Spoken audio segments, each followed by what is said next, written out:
Hey everyone, and welcome back to another deep dive video. In this video, we're going to be doing a full trader review on JeppeKirkBonde. Now, I've never really given Jeppe or Wesley, which is going to come up in another video shortly. I've never given either of them a good fighting chance. When someone asked J Nemesis some traders to recommend, the first people he said was Jeppe and Wesley. And those are the second and third highest copied people on eToro. I had a look at their stats and I wasn't totally convinced that they was sort of killing it as much as Jay was. And to be perfectly honest, I was a little confused as to why they had so many copiers on a similar-ish ballpark to Jay. When in my opinion, Jay was doing so well and was just a better trader in my opinion. So I'm going to give them a chance. So let's see how they hold up to the mOth deep dive.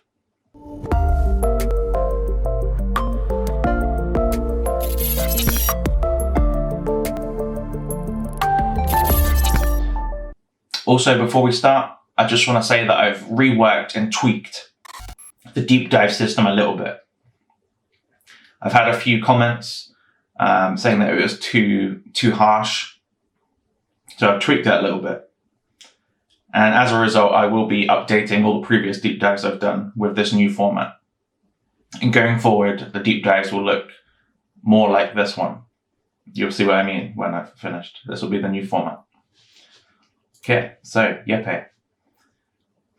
I'm pretty sure it's Jeppe. It might be Jeppe. I'm going to go with Jeppe, even though he is in the United Kingdom. JeppeKirkBonde. Black Star. So he's the highest. He's the highest of the four tiers that eToro has.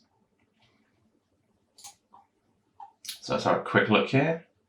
Over 30% average annual return since 2013. Really good. If you copy back down for 1,000, you would have over 8,000 today. Okay. Analyzes markets, politics, tech, and society.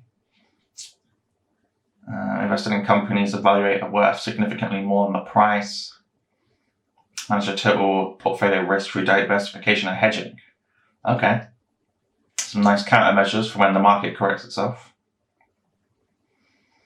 He avoids leverage and short positions and high fee instruments. Okay, yeah, I'm on board with all that. That's good.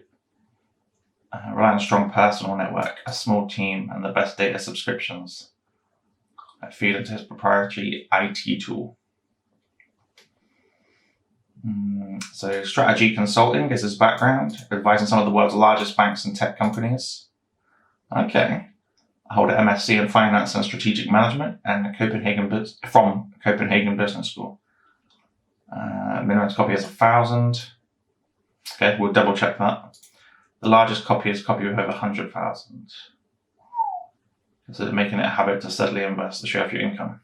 Yeah, definitely. 400,000 followers. Wow. Okay. 24,000 copies.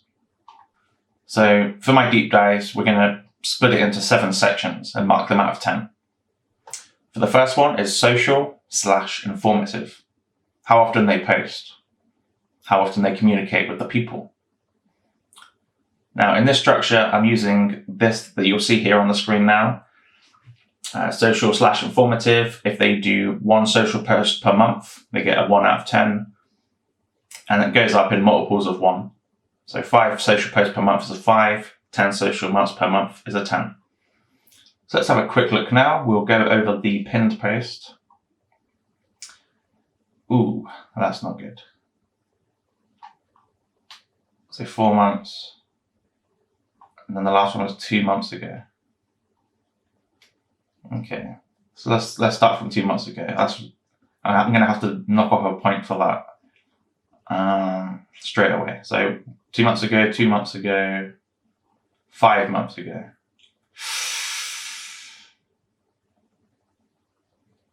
Okay. That is honestly not what I was expecting. That's not a good start. So what was that? That was 2, and then knock off a 1. Wow. Because it's so low, I'm just going to stick with 2. I'm not going to knock any off. That is unfortunate. Okay, let's look on statistics.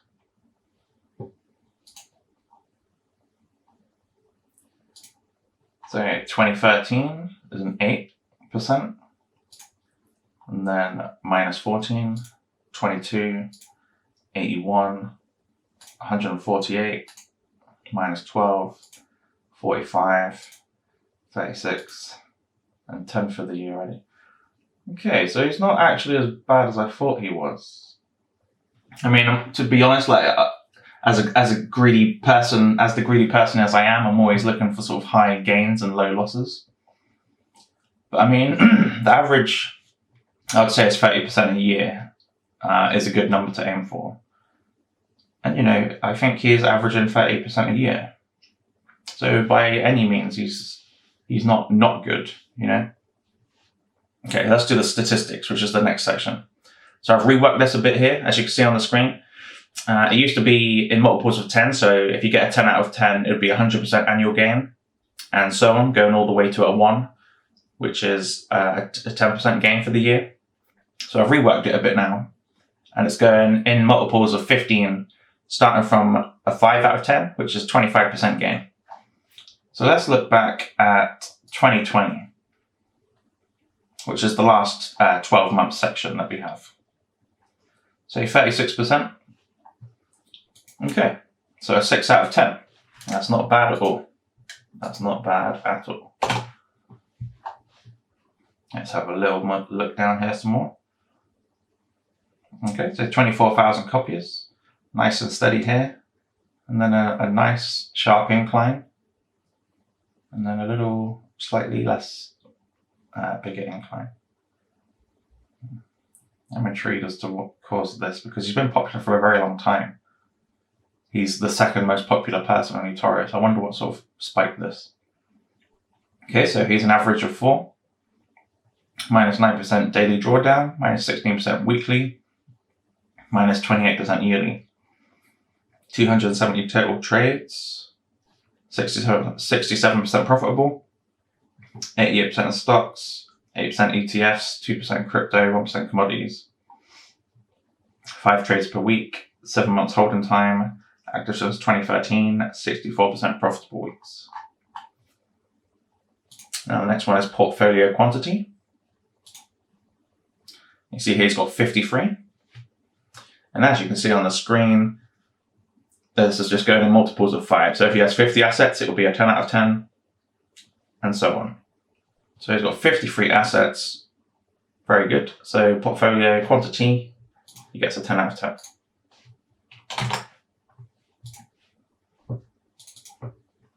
Next is risk management. Let's have a look at the deep dive, how I've worked that out.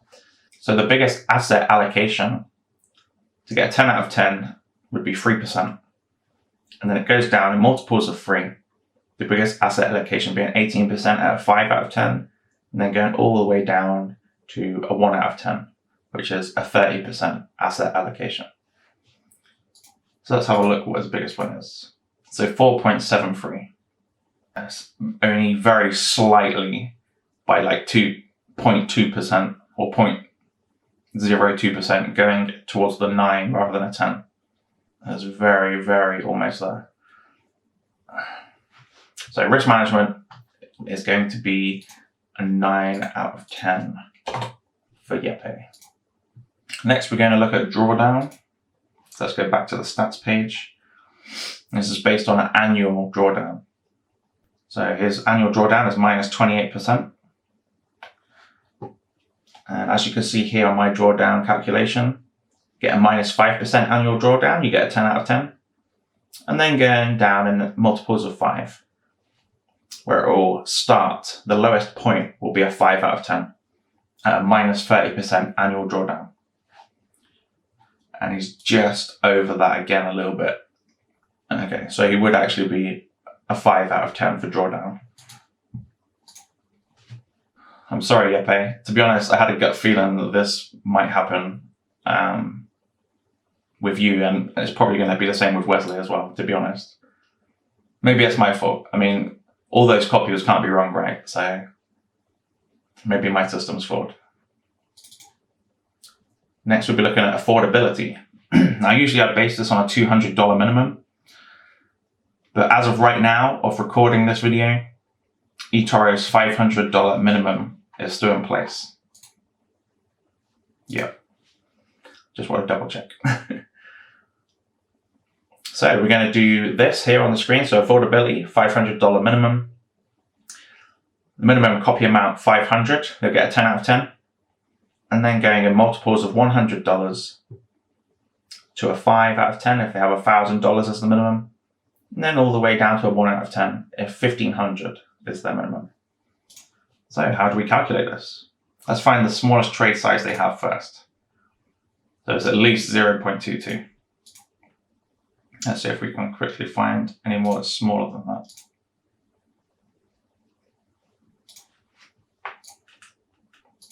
So I've had a relatively good look. I haven't looked at every single one, but I've looked at a large majority. There's a chance I may have missed one that's smaller than 0.2. But my gut is telling me that 0.22 is the smallest. So let's do 200, this is going to be the formula to calculate, by the way. So 200 divided by, and then whatever the number was. So 0.2, 0.22, 909. So 909 is the minimum amount to copy Jeppe. Okay, so a 6 out of 10 for affordability. And lastly, we're going to go on to synchronization, part 1. So if they have 10 trades closed in the last 3 months, you get a 1 out of 10. And that goes up in multiples of 10, all the way to a 5 out of 10 if they get 50 trades closed in the last 3 months, and all the way to a 10 out of 10 if they get 100 trades closed in the last 3 months. However, if they get between a 6 and a 10 out of 10, they move on to synchronization part 2, which is an added step. So let's have a look at history. 3 months, 17 trades closed. Okay. So synchronization would be a 2 out of 10. That's unfortunate for 2 reasons. 1, because it's just unfortunate, and 2, because I kind of wanted to show the new. I'm gonna show the new part, how I do part 2. Let's just assume that he got a 6 out of 10. So let's assume he got 60 trades here instead of 17, 6-0. He would only just qualify to jump on to the next step, synchronization part 2. And as you can see on the screen here, how we would do that is highest value divided by invested, then subtract 1, and then you subtract whatever that number is from the part 1 score. So we go on portfolio, we sort by invested at the top, and we'll do 8.18 divided by 3.63. The answer is 2, which minus 1, so that's a 1. So say, for example, he would have got a 6 before, then we use this 1, take it away, so now he's got a 5. So that's how that would work. Because the value, the difference between invested and value, if it's massively high, like if this value percentage was 50%, you wouldn't be making the same stats that they make. Okay, so the synchronization step, I thought it through. There still might be room for improvement, but I think it's really good based on the things that it needs to cover, which is how many trades they've opened and closed recently for new copyists to come along and be fully in sync. So for example, JNemesis is always JNemesis is always opening and closing trades, so that if someone just comes out of the blue and says, oh, I'm going to copy JNemesis now, if they could, because he's copy blocked right now, then he can just jump right on board and get caught in the wave of gains and just start making money and be synchronized. And finally, let's look at Yeppe on the chart. Let's compare to NASDAQ. Let's compare to SPY. And we'll make it a line. Okay, so let's do it from 2020.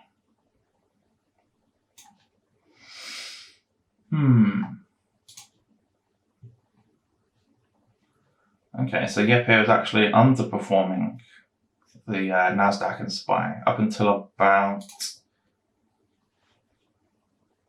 June. Then he started outperforming SPY and has carried on outperforming SPY the whole time. In regards to the NASDAQ, only on the 7th of January did he start matching it and then slightly outperforming it. So, not too bad, not too bad. Okay, so let's look at the final stats. Social informative is a 2 out of 10. Yeah, he could be posting more and letting people know what's going through his mind, as he's got so many copiers, just to let people know what's happening and what his plans are. Stats is a solid 6 out of 10. He's keeping an average of 34% a year, as he said, which is really good. So solid 6 out of 10 for my deep dive, because I am a bit greedy and mine goes a lot higher than 34% average. 10 out of 10 for portfolio quantity. Now this one he's done very well. He's got over 50 assets, which I believe is really good for managing risk. I believe personally, the more assets you have, the more risk management you have, as well as there's countermeasures in place where you can use, SQQQ and basically short NASDAQ and all these other things of these different approaches of hedging. I believe one of them is having a lot of assets. So 10 out of 10 for portfolio quantity. Next is risk management. He gets a 9 out of 10 because his lowest percentage asset was about 4.75%. It's not 30%. Keep them small. I think that's really good. Drawdown. This one I wasn't really expecting to be this low. He had almost minus 30% drawdown. I mean, to be fair, the last 2020 and 2021 has not been good to us, especially 2020 in regards to the market corrections and market crashes and market mini crashes. So I think it's probably maybe a bad time that I sort of did a deep dive on Yeppe, because last year was not great. But yeah, regardless, drawdown is unfortunately a 5. 6 out of 10 for affordability. So he's sort of bang in the middle almost. I think he's at a 6 out of 10. He copied with $909. To be safe, add a bit more, so maybe $920, $950 for all the spread fees and for drawdowns of each asset. Lastly, synchronization. Unfortunately, we didn't get to the step 2 of the synchronization. We're only in the example did we get to step 2. So for the part 1 of synchronization, he only got 17 trades that have been opened and closed. No, sorry, 17 trades that has been closed in the last 3 months. So I'm going to round that up a little bit, so he gets a 2 out of 10 as opposed to a 1.7. So there's the stats there. I don't know why, but I just, from glancing at the portfolios and the stats and just everything about Yeppe and even Wesley, which will be coming in a later video, it's just a feeling that I knew that if I did the deep dive with the system that I have, then, it's not going to work out too great for Yeppe and Wesley and maybe a few others that are really, really popular. The highest copy people. But there's something just not right there. I mean, they're super popular. I don't know why. They're not posting a lot. The stats aren't that great compared to other people. I think maybe it was because the only thing I can think of is because they've been trading a long time on eToro and they've been making consistent gains, which is good. It's like a safety net. It's safety. It's loyalty. Those are good traits as well to look for. I mean, even though people say that you can't judge future data by historic data. I think people still believe that anyway. I mean, I think the more years of history you have on eToro, the more popular you'll be. But yeah, I mean, I kind of understand the psychology. I can understand why having 5 or 7 years on eToro over stats would be better than one person with like 1 year. I can see the psychology behind it. Yeah, that does it for this deep dive. I've stayed true to the new format of the deep dive, and I've even tried to make it better for people that's more on Jeppe's level, where it's not like a 90% gains per year. So I've tried to make it as best as I can for this, and it's still not the best. I mean, you got a couple of 2s there, some 5s and 6s, but then you do have a 9 and a 10. I mean, to be perfectly honest, I'm sort of hesitating whether I should even upload this, because it looks like I've just come out of nowhere and I'm saying, the number 2 guy on eToro, Jeppe, I'm going to mark you all these bad things. I'm going to mark you to 2 and what are you going to do about it? I mean, even though I am biased, because personally I believe that to be true in a sense, like I wouldn't personally copy trade Jeppe. It's purely a coincidence. Like if you look back on all my videos, I've got a lot of deep dives, and to be perfectly honest, this is the first one that's been this low score. So I'm really sorry, Jeppe. I've only got like 300 subs at this point, so this shouldn't steer away too much from your second spot on eToro, being such the popular copied person. And I'm sure I'm probably going to get slated in the comments as well, like, oh, it's rigged, your system's crap, why are you slating on Jeppe? But it is what it is. Next I'll be doing Wesley, and we'll see how that goes. I have a horrible feeling that it's going to be on a similar par to Jeppe's one, with some 2s and maybe even a 3 or 4 or something. So we'll see how that goes, and yeah, I'll see you in the next video. Take care. Cheers.